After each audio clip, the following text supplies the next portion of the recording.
So, when you hear the name Percy Bysshe Shelley, you probably think of these beautiful lyrical poems, right? But what you might not know is that behind all that beauty was one of the most radical minds of his time. Today, we're going to dive into the ideas of a poet whose words were pretty much weapons, and whose vision for the world was nothing short of revolutionary.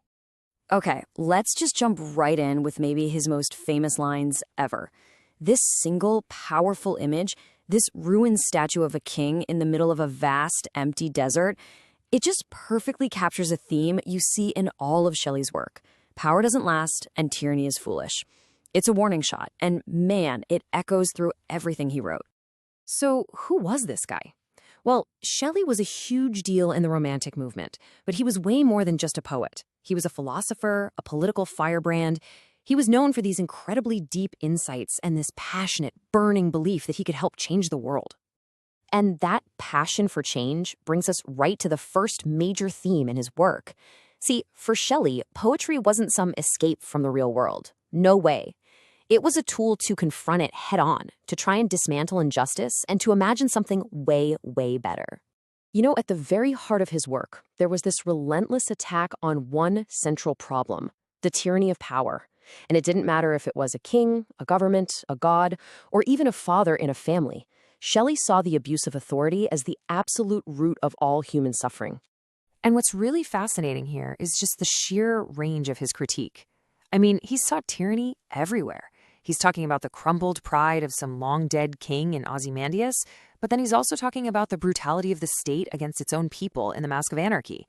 He even drilled down into oppression within the family in his really dark play, The Cenci, and then scaled it all the way up to a cosmic level in Prometheus Unbound, where the hero literally defies the gods themselves. But here's the thing. Shelley didn't just criticize. He offered solutions. So after this horrific event called the Peterloo Massacre, where government soldiers on horseback charged into a peaceful crowd, he wrote The Mask of Anarchy. And his response wasn't what you'd expect, some call for bloody revenge. Instead, he laid out this powerful and, for the time, deeply radical vision for changing society through collective, nonviolent resistance.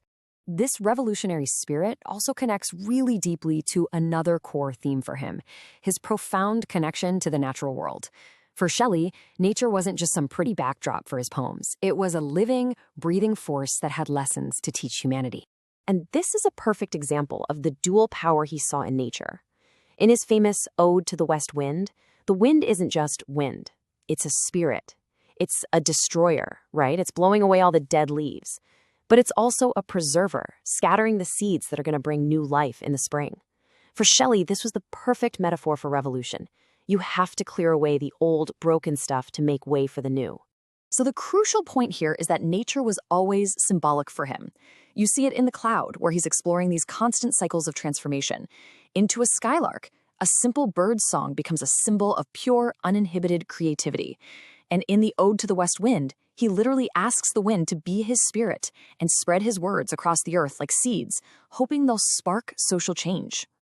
And all of this kind of leads us to his deep belief in the power of art itself. For Shelley, things like art, beauty, and poetry weren't luxuries. Nope, they were absolutely essential tools for getting to grips with life's biggest questions, everything from profound grief to transcendent joy. Okay, so to really get this next part, we just need to know one word, elegy.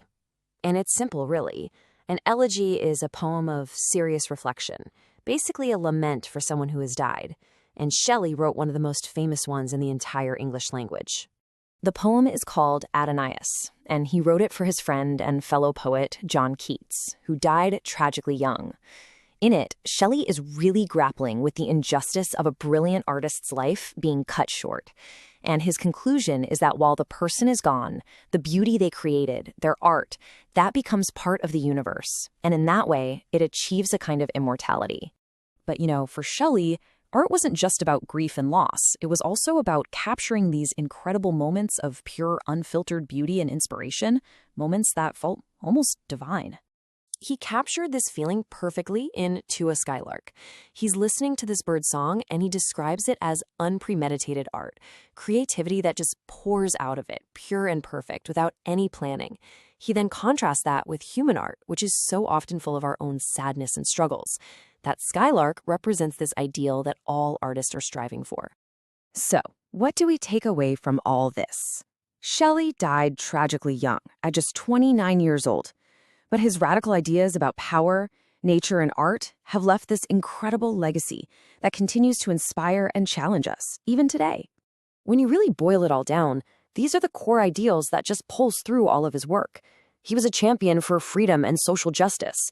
He believed in revolution, in the transformative power of art, and our deep connection to nature, and ultimately, in the idea that love and compassion were the only forces strong enough to truly defeat oppression. And that's exactly why he still feels so modern. His fierce critiques of tyranny, his belief in nonviolent action, his vision for a more just world. It all means his voice continues to resonate with movements for change all over the globe. It's wild to think that 200 years after his death, he's still so relevant. Which leaves us with one final thought. Shelley once said that poets were the unacknowledged legislators of the world. He truly believed that a poem could be as powerful as a law or even an army.